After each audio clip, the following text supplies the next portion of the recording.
ഭഗവത്ഗീത സാംഖ്യയോഗത്തിലെ 41 ശ്ലോകം. വ്യവസായാത്മികാ ബുദ്ധി രേഖേഖ കുരുനന്ദന ബഹുശാഖാ ഹനന്താശ്ച ബുദ്ധയോ വ്യവസായിന. ഹേ കുരുനന്ദന, ഈ ലോകത്തിൽ ദൃഢനിശ്ചയമുള്ള ബുദ്ധി ഏക ലക്ഷ്യത്തിൽ ചരിക്കുന്നു. എന്നാൽ നിശ്ചയാത്മകമല്ലാത്ത ബുദ്ധി ബഹുശാഖകളുള്ളതും ഒരിക്കലും ലക്ഷ്യത്തിലെത്താത്തതുമാകുന്നു എന്നാണ് ഇതിൻ്റെ അർത്ഥം. അതായത് ഒരു കാര്യത്തെക്കുറിച്ച് ദൃഢനിശ്ചയമുള്ള ബുദ്ധിയെയാണ് ദൃഢനിശ്ചയ ബുദ്ധി എന്ന് പറയുന്നത്.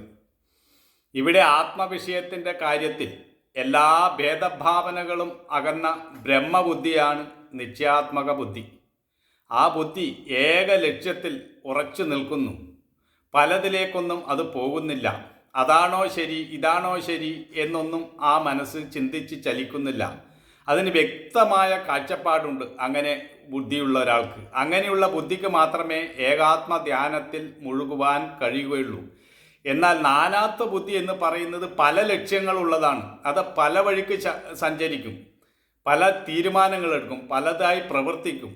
ഒന്നിലും മനസ്സ് ഉറച്ചു നിൽക്കില്ല. അതാണോ ശരി, ഇതാണോ ശരി എന്ന് ചിന്തിക്കും. യോഗമാർഗമാണോ ശരി, കർമ്മമാർഗമാണോ ശരി, ജ്ഞാനമാർഗമാണോ ശരി, ഇങ്ങനെയൊക്കെ ചിന്തിക്കും. അങ്ങനെയുള്ള മനസ്സ് ചിലപ്പോൾ ഭക്തിമാർഗത്തിൽ ചരിക്കും, പിന്നെ കുറേ കർമ്മയോഗത്തിൽ ചരിക്കും. ഇങ്ങനെ ഒന്നിലും ദൃഢമായി നിൽക്കുകയില്ല. എന്നാൽ ഈ നിശ്ചയം, ഈ ആത്മക ബുദ്ധിയുള്ള ഒരാൾ ഈ നാനാത്വങ്ങളൊക്കെ കാണുമ്പോഴും അയാളുടെ മനസ്സ് അതിലെല്ലാം ഏകത്വത്തെ ദർശിക്കുന്നു. അയാളുടെ മനസ്സ് ഏക ലക്ഷ്യത്തിൽ ചരിക്കുന്നു. അയാൾക്ക് യാതൊരു കൺഫ്യൂഷനുമില്ല, ആശയക്കുഴപ്പവുമില്ല. അതുകൊണ്ട് തന്നെ അയാളുടെ മനസ്സ് സംഘർഷഭരിതമാകുന്നില്ല.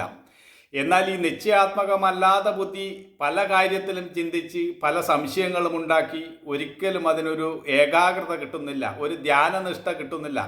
അതാണ് ഇവിടെ പറയുന്നത്. ഒരാളെ എത്തേണ്ടിടത്ത് എത്തിക്കുന്നത് അയാളുടെ നിശ്ചയദാർഢ്യമാണ്. നിശ്ചയദാർഢ്യമുള്ള ഒരാൾക്കേ ലക്ഷ്യത്തിലെത്തിച്ചേരാൻ കഴിയുകയുള്ളൂ. നിശ്ചയദാർഢ്യമുള്ള ഒരാൾ പരാജയത്തെയും വിജയമാക്കി മാറ്റുമെന്നാണ് പറയുന്നത്. നിശ്ചയദാർഢ്യമുള്ള ഒരാൾക്ക് ഉത്സാഹമുണ്ടാകും. ഉത്സാഹമുള്ള ഒരാൾക്കേ വിജയം നേടിയെടുക്കുവാൻ കഴിയുകയുള്ളൂ. ഒരിക്കലും നമ്മൾ ആലസ്യത്തിന് അടിമപ്പെട്ടു പോകരുത്.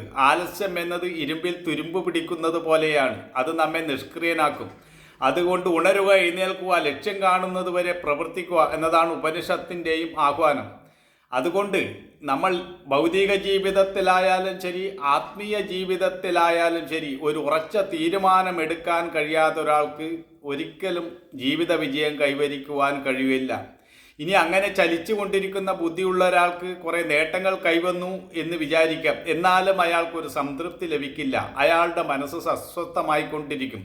അതുകൊണ്ടാണ് പറയുന്നത് ദൃഢനിശ്ചയം ഉണ്ടായിരിക്കണം. നമുക്ക് ഒരു തീരുമാനമെടുത്താൽ അത് നടപ്പിൽ വരുത്തണമെങ്കിൽ നല്ല ഉറച്ച ബുദ്ധി, ഒരു തീരുമാനം ഉണ്ടായിരിക്കണം. തീരുമാനത്തിൽ ഉറച്ചു നിൽക്കണമെങ്കിൽ മനസ്സ് ചലിക്കാതിരിക്കണം. അങ്ങനെ മനസ്സ് ചലിക്കാതിരിക്കുന്ന ഒരാൾക്ക് എപ്പോഴും അയാളുടെ പ്രസന്നത നഷ്ടപ്പെട്ടു പോകുന്നില്ല, അയാളുടെ ശാന്തി നഷ്ടപ്പെട്ടു പോകുന്നില്ല. നമ്മൾ അനുഭവിക്കുന്ന എല്ലാ പ്രശ്നങ്ങൾക്കും കാരണം നമ്മുടെ മനസ്സിൻ്റെ ഒരുതരം വിഭ്രാന്തിയാണ്. മനസ്സ് എന്തിനോ വേണ്ടി ഇങ്ങനെ സംശയിച്ചു കൊണ്ടിരിക്കുന്നു. എപ്പോഴും മനസ്സ് ആശയക്കുഴപ്പത്തിലാകുന്നു. അതുകൊണ്ടാണ് പറയുന്നത് ഇവിടെ ദൃഢനിശ്ചയ ബുദ്ധി ഏക ലക്ഷ്യത്തിൽ ചരിക്കുന്നു എന്ന്. ഇത് നമ്മൾ മനസ്സിലാക്കേണ്ടതുണ്ട്. അതാണ് ആത്മീയ കാര്യത്തിൽ പലർക്കും വേണ്ടത്ര ഒരു പുരോഗതി കൈവരാതിരിക്കാനുള്ള കാരണം ഈ മനസ്സിൻ്റെ ഈ നിശ്ചയ ബുദ്ധി ഇല്ലാത്തതാണ്. അതുകൊണ്ട് തന്നെ ആ നിശ്ചയാത്മക ബുദ്ധിയാണ് ആദ്യം ഒരാൾ നേടിയെടുക്കേണ്ടത്. ഏത് മാർഗം വേണമെങ്കിലും ഈ ലോകത്തൊരാൾക്ക് തിരഞ്ഞെടുക്കാം. ഭൗതിക മാർഗമോ ആത്മീയ മാർഗമോ ഏത് രീതിയിൽ വേണമെങ്കിലും ഒരാൾക്ക് ജീവിക്കുവാനുള്ള അവകാശമുണ്ട്. എന്നാൽ ഏത് വഴിക്കാണോ സഞ്ചരിക്കുന്നത് ആ വഴിക്ക് നമുക്ക് വിജയം കൈവരിക്കണമെങ്കിൽ നമുക്ക് അതിൽ ഒരു നിശ്ചയാത്മകത വേണം. ഭൗതിക ജീവിതത്തിൽ സഞ്ചരിക്കുമ്പോൾ നമ്മൾ ചിന്തിക്കുന്ന ആത്മീയ ജീവിതമാണ് നല്ലത്. ആത്മീയ വഴിയിൽ പോകുമ്പോൾ തോന്നും ഭൗതികമാണ് നല്ലത്. ഇങ്ങനെയൊന്നും തോന്നാൻ പാടില്ല. അതാണ് ഇവിടെ പറയുന്നത് വ്യവസായാത്മിക ബുദ്ധി എന്ന്. ദൃഢനിശ്ചയത്തിലുള്ള ബുദ്ധി ഏക ലക്ഷ്യത്തിൽ ചരിക്കുന്നു എന്നാണ് ഇവിടെ പറയുന്നത്.